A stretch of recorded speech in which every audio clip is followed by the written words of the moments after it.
नमस्कार दोस्तों। हरियाणा जेके previous year exam series में मैं चंद्रहास एक बार फिर से आप सभी का हार्दिक स्वागत करता हूं। हरियाणा जीके के अंदर हम पिछले साल के अंदर जो पेपर हुए हरियाणा के, उनके अंदर जो जो क्वेश्चन पूछे गए थे हरियाणा जीके से संबंधित, उन सभी का क्वेश्चनों को लेकर हमने एक सीरीज चलाई थी। और वो सीरीज इसलिए चलाई हुई है ताकि निकट भविष्य में यदि हरियाणा का कोई भी एग्जाम होता है तो आपका उसमें से कोई भी नंबर कट ना हो पाए या कोई भी नंबर आपका ना कट पाए, उसके लिए हमने ये सीरीज चलाई थी। इस सीरीज के अंदर हम बहुत अच्छे से क्वेश्चनों को कवर कर रहे हैं, एक एक क्वेश्चन अच्छे तरीके से समझा रहे हैं। आइए अब क्वेश्चन स्टार्ट करते हैं, आपका ज्यादा वक्त ना लेते हुए। देखिए, आज का जो पहला क्वेश्चन है वो क्वेश्चन है कि किस राजा की राजधानी हरियाणा की थानेसर सिटी थी। भाई सबसे पहले क्वेश्चन क्या पूछ रहा है, वो पूछ रहा है कि इनमें से कौन सा राजा ऐसा था जिसकी राजधानी थानेसर सिटी हुआ करती थी। वो पूछ रहा है इनमें से कौन सा राजा ऐसा था जिसकी राजधानी थानेसर सिटी हुआ करती थी। तो सबसे पहले हमने ये सोचना है, ये समझना है कि थानेसर कहां पर पड़ता है। थानेसर के पॉइंट की बात करें तो ये जो थानेसर है ये कहां पर पड़ता है, कुरुक्षेत्र के अंदर। और ये कौन से राजा की राजधानी हुआ करती थी, हर्षवर्धन की। हर्षवर्धन की राजधानी का नाम हुआ करता था थानेसर। हर्षवर्धन की जो पहली राजधानी थी थानेसर थी, और हर्षवर्धन ने दूसरी राजधानी किसे बनाया था, तो हर्षवर्धन की जो दूसरी राजधानी हुआ करती थी वो राजधानी कौन सी थी, कन्नौज। हर्षवर्धन की जो पहली राजधानी है वो कौन सी थी, थानेसर। हर्षवर्धन की दूसरी राजधानी थी वो कौन सी है, कन्नौज। बहुत अच्छा क्वेश्चन है, समझने की कोशिश कीजिएगा। हम फिर से एक बार क्वेश्चन को रिपीट करते हैं, उसके बाद में आगे बढ़ते हैं। देखें, क्वेश्चन ये पूछ रहा है कि किस राजा की राजधानी हरियाणा की थानेसर सिटी हुआ करती थी। सबसे पहले आपने देखना है कि थानेसर कहां पर पड़ता है, कौन से डिस्ट्रिक्ट में पड़ता है। तो आपने याद रखना थानेसर पड़ता है कुरुक्षेत्र में। कुरुक्षेत्र के अंदर विधानसभा की सीटें कितनी हैं, 4 विधानसभा की सीटें कुरुक्षेत्र में। और कुरुक्षेत्र जिले के नाम पर कोई भी विधानसभा सीट नहीं है। जैसे आप किसी भी जिले से संबंधित है या किसी भी जिले से आपका संबंध है, उस जिले में आप क्या देखेंगे कि प्रत्येक जिले में जिले के नाम पर सीट है। जैसे रेवाड़ी के नाम में रेवाड़ी के नाम से सीट है, महेंद्रगढ़ में महेंद्रगढ़ के नाम से सीट है, झज्जर में झज्जर के नाम से सीट है, रोहतक में रोहतक के नाम से सीट है, हिसार में हिसार के नाम से सीट है। लेकिन कुरुक्षेत्र के पॉइंट की बात करें तो कुरुक्षेत्र में कुरुक्षेत्र के नाम से सीट नहीं है। कुरुक्षेत्र जो डिस्ट्रिक्ट है ना, इसमें कुरुक्षेत्र के नाम पर कोई भी विधानसभा सीट नहीं है। यह समझने की कोशिश कीजिएगा, कुरुक्षेत्र में कुरुक्षेत्र डिस्ट्रिक्ट के नाम पर कोई भी विधानसभा की सीट नहीं है। उसके बाद देखें, थानेसर पड़ता है कुरुक्षेत्र में। थानेसर राजधानी हुआ करती थी किसकी, हर्षवर्धन की। और हर्षवर्धन की पहली राजधानी थानेसर, और हर्षवर्धन की दूसरी राजधानी कौन सी हुआ करती थी, कन्नौज। सभी पॉइंट क्लियर अच्छे तरीके से।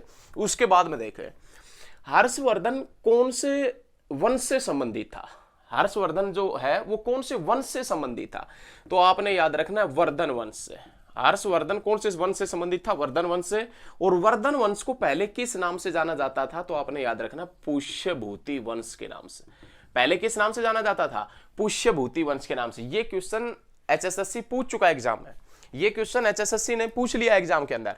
एचएसएससी ने पूछा था पुष्यभूति वंश को बाद में किस नाम से जाना गया, पुष्यभूति वंश को वर्तमान में किस नाम से जाना जाता है। पुष्यभूति वंश को बाद वर्तमान में किस नाम से जाना जाता है, वर्धन वंश के नाम से पुष्यभूति वंश को जाना जाता है। आपने याद रखना है, हर्षवर्धन की राजधानी थानेसर सिटी थी और दूसरी राजधानी कन्नौज थी। हर्षवर्धन जो वर्धन वंश से संबंधित था, और हर्षवर्धन जो पुष्यभूति वंश का बाद में जो वर्धन वंश बना था उससे संबंधित है। नेक्स्ट पॉइंट देखें, हर्षवर्धन का जन्म कब हुआ, 590 ईस्वी में। 590 ईस्वी में जन्म हुआ हर्षवर्धन का। हर्षवर्धन राजा कब बना, तो आपने याद रखना 606 में। हर्षवर्धन का जन्म कौन सी शताब्दी में हुआ, 6ठी शताब्दी में। हर्षवर्धन राजा कौन सी शताब्दी में बना, 7वीं शताब्दी में। बहुत ज्यादा इंपॉर्टेंट है, एक एक क्वेश्चन जो हम करवा रहे हैं ना, ये बहुत ज्यादा इंपॉर्टेंट है एग्जाम की दृष्टि से। फिर से एक बार देख ले, हर्षवर्धन जो 6ठी शताब्दी में जिसका जन्म हुआ 590 ईस्वी में, और हर्षवर्धन राजा बना 606 में। हर्षवर्धन कब तक राजा रहा था, 647 तक राजा रहा था। कितने साल रहा था, तो आपने याद रखना 41 वर्ष तक ये राजा रहा था। आपने याद रखना है, हर्षवर्धन के शासनकाल में एक चीनी यात्री हिणसांग भारत आया था। हर्षवर्धन के शासनकाल में एक चीनी यात्री हिणसांग भारत आया था, जिसे यात्रियों का राजकुमार, नीति का पंडित और शाक्य मुनि के नाम से जानते हैं। हर्षवर्धन के शासनकाल में एक चीनी यात्री भारत आया, जिसे यात्रियों का राजकुमार, नीति का पंडित और शाक्य मुनि के नाम से जानते हैं। हेनसांग ने जो पुस्तक लिखी थी उस पुस्तक का नाम था सीयूकी, और सीयूकी में वर्णन कौन से नगर का मिलता है? थानेसर का वर्णन मिलता है। हर्षवर्धन का जो दरबारी कवि था, उस दरबारी कवि का क्या नाम था? बाणभट्ट। हर्षवर्धन का दरबारी कवि जिसका नाम क्या था? बाणभट्ट। ये याद रखना आपने। तो ये सभी पॉइंट आप याद करें, अच्छे तरीके से याद करें। सारे पॉइंट एग्जाम की दृष्टि से बहुत ज्यादा इंपॉर्टेंट है, तो आपने याद रखना है। चलिए आगे बढ़ते हैं हम नेक्स्ट क्वेश्चन की तरफ। ये क्वेश्चन आपने याद रखना है कि हर्षवर्धन की जो राजधानी हुआ करती थी वो थानेसर सिटी हुआ करती थी, और हर्षवर्धन ने दूसरी राजधानी किसे बनाया था? तो आपने याद रखना है दूसरी राजधानी उनकी हुआ करती थी कौन सी? तो आप याद रखना है कौन सी राजधानी हुआ करती थी? कन्नौज। उसके बाद में नेक्स्ट क्वेश्चन देखें, निम्न में से किसने पंजाब विभाजन का विरोध किया?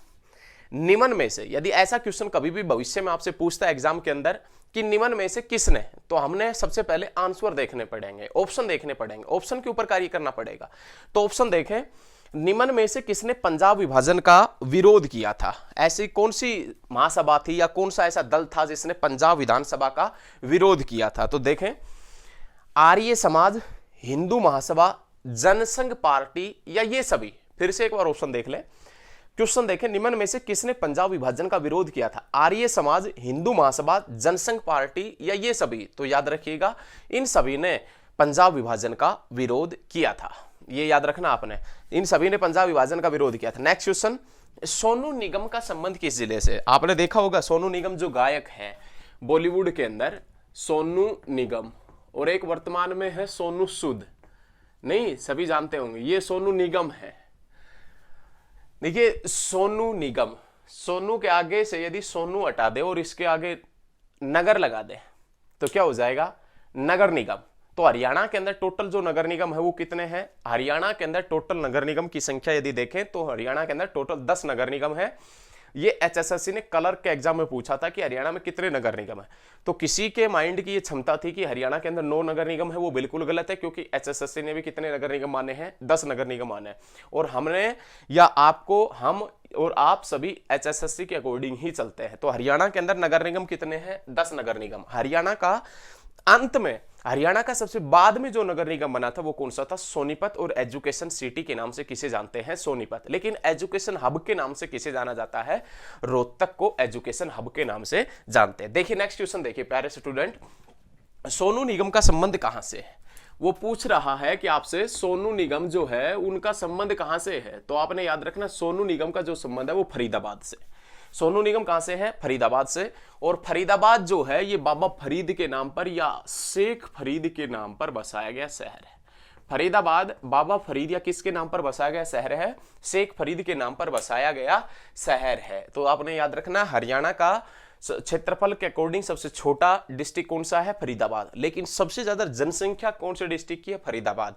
और सबसे ज्यादा जनघनत्व कहां का है? फरीदाबाद। सबसे ज्यादा महिलाएं और पुरुष कहां पर है? तो आपने याद रखना है फरीदाबाद के अंदर। सारे क्वेश्चन अच्छे तरीके से क्लियर करें। नेक्स्ट क्वेश्चन की तरफ बढ़ते हैं।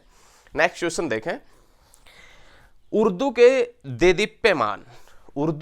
देदीप्यमान रतन मौलाना अल्ताफ हुसैन हाली का जन्म हरियाणा राज्य के किस जिले में हुआ था? उर्दू के देदीप्यमान रतन मौलाना अल्ताफ हुसैन हाली का जन्म किस जिले में हुआ था? याद रखिएगा, बहुत अच्छा क्वेश्चन है ये, एक बार इसको देखें। अल्ताफ हुसैन हाली का जन्म पूछ रहा है आपसे। अल्ताफ हुसैन हाली, उर्दू के देदीप्यमान रतन अल्ताफ हुसैन हाली का जन्म किस जिले में हुआ था? ये क्वेश्चन पूछ रहा है वो आपसे। ये इसका जन्म हुआ था कहां पर? पानीपत में। और पानीपत के अंदर इनका जन्म हुआ था 1837 के अंदर। ये फिर से एक बार देखें, उर्दू के मशहूर शायर अल्ताफ हुसैन हाली, उर्दू के मशहूर रतन देदीप्यमान रतन मौलाना अल्ताफ हुसैन हाली का जन्म पानीपत में हुआ था 1837 में। लेकिन इनकी जो डेथ हुई थी वो डेथ कब हुई थी? 1914 के अंदर इस व्यक्ति की डेथ हुई थी। ये वही 1914 की साल है जब हरियाणा के अंदर हिंदी की पहली पाठशाला लगी थी। हरियाणा में हिंदी की पहली पाठशाला लगी थी 1914 में। अल्ताफ हुसैन हाली का डेथ हुआ था 1914 में। पनामा नहर बनी थी 1914 में। भारत और चीन के बीच में मैकमोहन रेखा खींची गई थी 1914 में। याद रखना है, भारत और चीन के बीच में जो रेखा है मैकमोहन रेखा। और विश्व में हरित क्रांति का जनक किसे कहते हैं? विश्व में हरित क्रांति का जनक नॉर्मन बोरलॉग को कहा जाता है। उस नॉर्मन बोरलॉग का जन्म हुआ था 1914 के अंदर, अमेरिका के अंदर उनका जन्म हुआ था। तो कोई बात नहीं, हमने बस हरियाणा जीके से संबंधित क्वेश्चन याद रखना। अल्ताफ हुसैन हाली, जिसका संबंध कौन से डिस्ट्रिक्ट से? पानीपत से, और उनका जन्म कब हुआ था? 1837 में। लेकिन इनका जो गुरु था, इनका जो गुरु है वो कौन था? मिर्जा गालिब। मिर्जा गालिब इनके गुरु का नाम है, मिर्जा गालिब। मिर्जा गालिब का नेशनल जीके के अंदर, हिस्ट्री के अंदर एक क्वेश्चन बनता है, एकमात्र उर्दू कवि। क्वेश्चन क्या बनेगा? एकमात्र उर्दू कवि जिसने 1857 की क्रांति को अपनी आंखों से देखा था। एकमात्र उर्दू कवि जिसने 1857 की क्रांति को अपनी आंखों से देखा था, कौन हुआ करता था? मिर्जा गालिब हुआ करता था। बहुत ज्यादा अच्छा क्वेश्चन है। अल्ताफ हुसैन अली, जिसका जन्म पानीपत में हुआ 1837 में, डेथ हो गई 1914 में, इनके गुरु का क्या नाम था? मिर्जा गालिब। और मिर्जा गालिब का एक ही क्वेश्चन बनेगा, वो हमने बता दिया है। 1857 की क्रांति को एकमात्र उर्दू कवि जिसने अपनी आंखों से देखा था, कौन था? मिर्जा गालिब हुआ करता था। समझ में आ रहा है ना? बहुत अच्छा क्वेश्चन है। उसके बाद में अल्ताफ हुसैन अली से संबंधित यदि कोई भी मजार या आपसे दरगाह पूछे तो आप कहां बताएंगे? तो आपने बताना है पानीपत के अंदर। कहां पर बताना है? पानीपत में। दूसरा सबसे इंपॉर्टेंट जो क्वेश्चन बनता है, सेकंड जो इंपॉर्टेंट क्वेश्चन है वो ये बनता है कि उर्दू साहित्य में, उर्दू के क्षेत्र में, उर्दू साहित्य में दिया जाने वाला सर्वोच्च पुरस्कार कौन सा है? उर्दू साहित्य के अंदर दिया जाने वाला सर्वोच्च पुरस्कार कौन सा है? तो आपने याद रखना है हाली पुरस्कार। उर्दू के क्षेत्र में जो सर्वोच्च पुरस्कार दिया जाता है वो कौन सा पुरस्कार है? हाली पुरस्कार। उर्दू के क्षेत्र में सबसे ज्यादा दिया जाने वाला पुरस्कार है, और वो किसकी याद में दिया जाता है? अल्ताफ हुसैन हाली की याद में ही दिया जाता है। क्लियर है? देखिए स्टूडेंट्स, यदि आपको ये सभी क्वेश्चन क्लियर नहीं होंगे ना तो दिक्कत है। हम बिल्कुल अच्छे तरीके से प्यार से आपको समझा रहे हैं। प्यार से समझने का मतलब ये है कि आपको सभी क्लियर होने चाहिए। आप एक युवा शक्ति है, आप कुछ भी कर सकते हैं। ये तो नॉर्मल क्वेश्चन है। आप जो स्मार्टफोन यूज करते हैं वो भी आप जैसे माइंड वालों ने ही बनाए हैं, और आप बस ये 2-4 क्वेश्चन याद करने में आपको दिक्कत होता है। नहीं, ऐसा नहीं होना चाहिए। आप यदि गवर्नमेंट एग्जाम की तैयारी कर रहे हैं तो ये सोच लेना, आपके पास में माइंड है, आपके पास में बुद्धि है, आपके अंदर क्षमता है, आप कुछ भी कर सकते हैं। गवर्नमेंट एग्जाम आप अवश्य निकाल सकते हैं। हरियाणा के अंदर आपको अवश्य जॉब मिल सकती है। यदि आप भाई तैयारी करने लगे हैं गवर्नमेंट एग्जाम की, तो आपके अंदर मन है, आपका मन है, आपके अंदर बुद्धि है, आपके अंदर दिमाग है, तभी तो आप तैयारी करने लगे हैं। वरना काफी लोग वैसे होते हैं जो तैयारी नहीं करते हैं। तो ये नॉर्मल क्वेश्चन है, आप इनको 1 से 2 बार देखेंगे तो आपको याद हो जाएगा, लिखने की आवश्यकता नहीं पड़ेगी। चलिए अगले क्वेश्चन की तरफ बढ़ते हैं। तो ये याद रखना है, उर्दू के देदीप्यमान रतन अल्ताफ हुसैन अली का जन्म किस जिले में हुआ था? तो आपने याद रखना है पानीपत के अंदर। नेक्स्ट क्वेश्चन, औरंगजेब के शासनकाल के दौरान 1669 में एक धार्मिक नीति के विरोध में निम्न में से कौन सा विद्रोह हुआ था? तो आपने याद रखना है जाट विद्रोह। औरंगजेब के शासनकाल के दौरान की बात कर रहा है वो एग्जामिनर आपसे। औरंगजेब जिसे जिंदा पीर के नाम से भी जाना जाता है, ये सभी को मालूम होगा। औरंगजेब को जिंदा पीर के नाम से जानते हैं। इस औरंगजेब के शासनकाल में 1669 के अंदर एक विद्रोह हुआ, और वो विद्रोह कौन से समुदाय से संबंधित था? जाट समुदाय से संबंधित था। और किसके नेतृत्व में हुआ था? तो गोकला जाट के नेतृत्व में।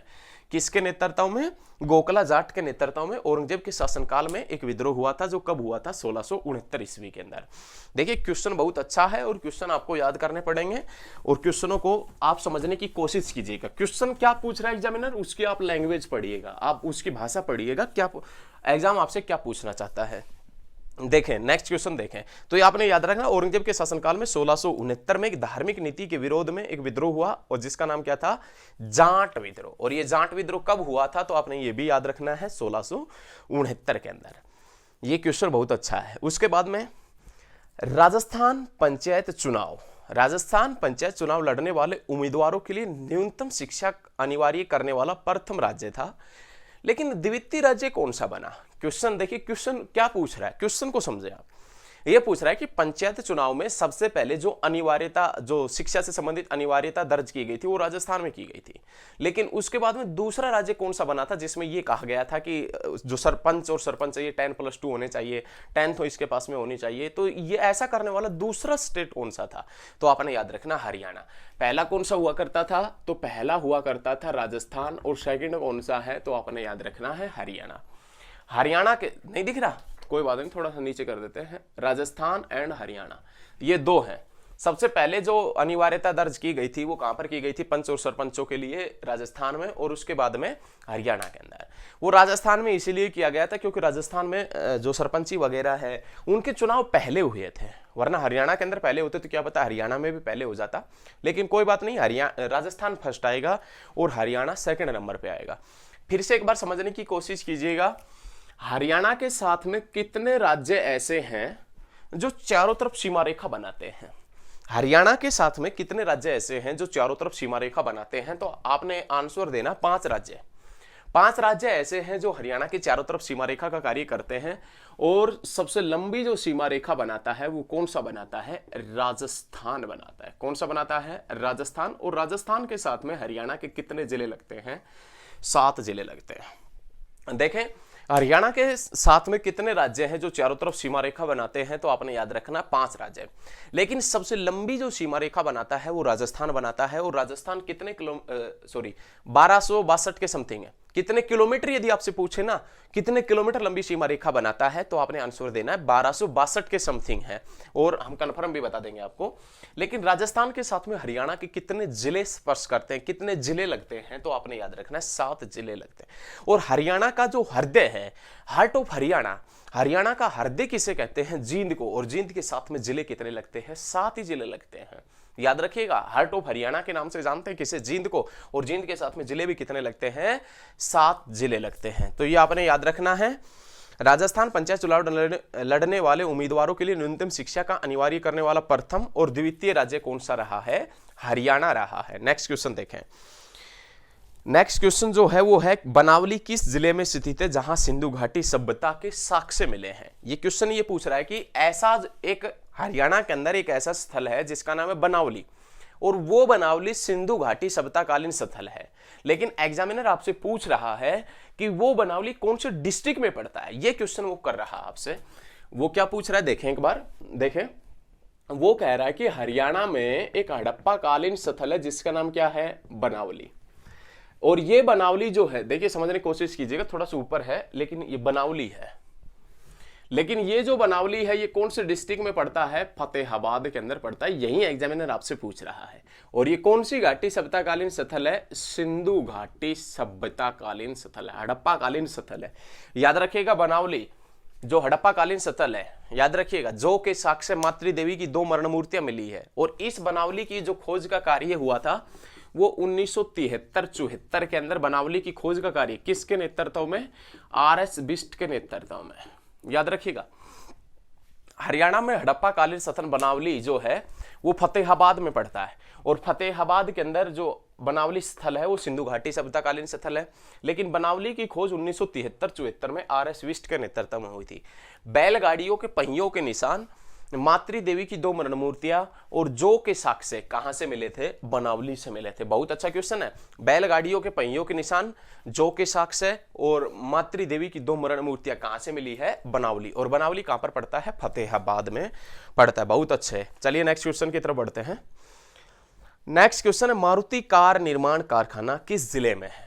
मारुति कार निर्माण कारखाना, मारुति कार निर्माण कारखाना कौन से डिस्ट्रिक्ट में है? गुरुग्राम में। ये क्वेश्चन क्लर्क के एग्जाम में भी पूछा गया था। ये क्वेश्चन 23 सितंबर 2019 के अंदर एक एग्जाम हुआ था, 21, 22 और 23 सितंबर को क्लर्क का। उसमें पूछा गया था मारुति कारखाने की नींव कब पड़ी थी? मारुति कारखाना किस जिले में है? ये तो आपको क्लियर होना चाहिए। मारुति कारखाना वो गुरुग्राम के अंदर है। गुरु द्रोणाचार्य के नाम पर बसाया गया शहर है। पहले इसका नाम गुड़गांव था, लेकिन बाद में इसका नाम बदल कर क्या कर दिया? गुरुग्राम। सबसे पहले जब भारत और पाकिस्तान का विभाजन हुआ था, जब हरियाणा बना था, उस समय तो इसका नाम गुरुग्राम ही हुआ करता था, लेकिन उसके बाद में गुड़गांव कर दिया गया और फिर से क्या कर दिया गया, गुरुग्राम कर दिया गया। क्लर्क के एग्जाम में पूछा गया था 23 सितंबर 2019 को कि मारुति कारखाना की नींव कब रखी गई थी। जो एचएसएससी ने जो डेट मानी है वो मानी है 1970। वैसे इसकी जो प्रॉपर डेट आएगी वो 1983 भी है भाई, याद रखना, बुक में 1983 थी, 1970 कभी नहीं हुआ करती थी। 1970 बुक में कभी भी नहीं थी पहले, लेकिन क्लर्क के एग्जाम में पूछे जाने के बाद में सभी बुकों के अंदर भी क्या आने लग गई है, 1970, क्योंकि हमें किसके अकॉर्डिंग चलना है, एचएसएससी के अकॉर्डिंग चलना है। तो ये याद रखिएगा, मारुति कारखाना कहां पर स्थित है, गुरुग्राम के अंदर है। नेक्स्ट क्वेश्चन देखें, बहुत अच्छा क्वेश्चन है। नेक्स्ट क्वेश्चन है, निम्नलिखित में से कौन सी कार निर्माता कंपनी गुरुग्राम में है, तो यही है मारुति कंपनी है, क्योंकि क्वेश्चन रिपीट हो रहा है नेक्स्ट एग्जाम के अंदर। प्रधानमंत्री सुरक्षा बीमा योजना गरीबों के लिए खालिस्तान योजना है। वो पूछ रहा है कि प्रधानमंत्री सुरक्षा बीमा योजना गरीबों के लिए खालिस्तान योजना है, तो गरीबों के लिए कौन सी योजना है, वो आपसे पूछ रहा है कि गरीबों में इसको क्या फायदा होने वाला है, ये आपसे वो एग्जामिनर पूछ रहा है कि इसके अंदर गरीबों को विशेष रूप से क्या फायदा होगा। तो गरीबों की दुर्घटना बीमा से संबंधित है। प्रधानमंत्री सुरक्षा बीमा योजना गरीबों के लिए खालिस्तान योजना है, तो खालिस्तान के अंदर आएगा दुर्घटना बीमा योजना है। चलिए नेक्स्ट क्वेश्चन की तरफ बढ़ते, बहुत अच्छा क्वेश्चन है। हरियाणा में राष्ट्रीय डेयरी अनुसंधान केंद्र कहां पर है, एनडीआरआई पूछ रहा है आपसे, नेशनल डेयरी रिसर्च इंस्टीट्यूट, जो कहां पर पड़ता है, NDRI, national dairy research institute, जो करनाल के अंदर है, 1955 के अंदर बना था। कब बना था, 1955 के अंदर, राष्ट्रीय डेयरी अनुसंधान केंद्र जो करनाल के अंदर पड़ता है। करनाल जिसे वर्तमान में सीएम सिटी के नाम से जानते हैं, मनोहर लाल खट्टर ने करनाल सिटी विधानसभा की सीट है वहां से चुनाव लड़ा है। पिछली बार भी वहीं से विधायक हुआ करते थे, अब की बार भी मनोहर लाल खट्टर जी कहां से विधायक है, वहीं से विधायक है। तो ये याद रखिएगा, सीएम सिटी करनाल है, और धान का कटोरा करनाल को कहते हैं, और शूज सिटी के नाम से भी जानते हैं करनाल को। और कौन से शूज की फैक्ट्री है, लिबर्टी शूज फैक्ट्री है, कहां पर, करनाल के अंदर। तो बहुत अच्छा क्वेश्चन है। नेक्स्ट क्वेश्चन की तरफ बढ़ते हैं। नेक्स्ट जो क्वेश्चन है वो क्वेश्चन क्या है वो देखें। नेक्स्ट क्वेश्चन, कुरुक्षेत्र जिले में भोर सैदान किस जीव का प्रजनन केंद्र है। कुरुक्षेत्र जिले में भोर सैदान किस जीव का प्रजनन केंद्र है। तो कुरुक्षेत्र के अंदर भोर सैदान जो प्रजनन केंद्र है वो कौन से जीव से संबंधित है, तो आपने याद रखना, मगरमच्छ से संबंधित। भोर सैदान जो है कुरुक्षेत्र में प्रजनन केंद्र, वो कौन से जीव से संबंधित है, मगरमच्छ से संबंधित है। याद रखिएगा, रेड जंगल फाउल प्रजनन केंद्र कहां पर है, पिंजौर के अंदर। चिड़िया प्रजनन केंद्र कहां पर है, मोरनी हिल्स पंचकुला के अंदर है। और मयूर व चिंकारा प्रजनन केंद्र झाबुआ बावल रेवाड़ी के अंदर है। लेकिन चिंकारा प्रजनन केंद्र कैरू भिवानी और पीपली कुरुक्षेत्र के अंदर है, ये आपने याद रखना है, याद रखिएगा। और काला तितर प्रजनन केंद्र वो भी कुरुक्षेत्र के अंदर पड़ता है। लेकिन काला तितर पर्यटन स्थल पूछे, काला तितर पर्यटन स्थल पूछे तो आप कहां पर बताएंगे, सिरसा के अंदर। और ये पूछे आपसे कि रेड जंगल फाउल प्रजनन केंद्र पूछे तो पिंजौर पंचकुला के अंदर आपने बताना है। ये सभी क्वेश्चन आपने नोट करने हैं। नेक्स्ट क्वेश्चन की तरफ बढ़ते हैं आगे, वो देखें। नेक्स्ट क्वेश्चन देखें।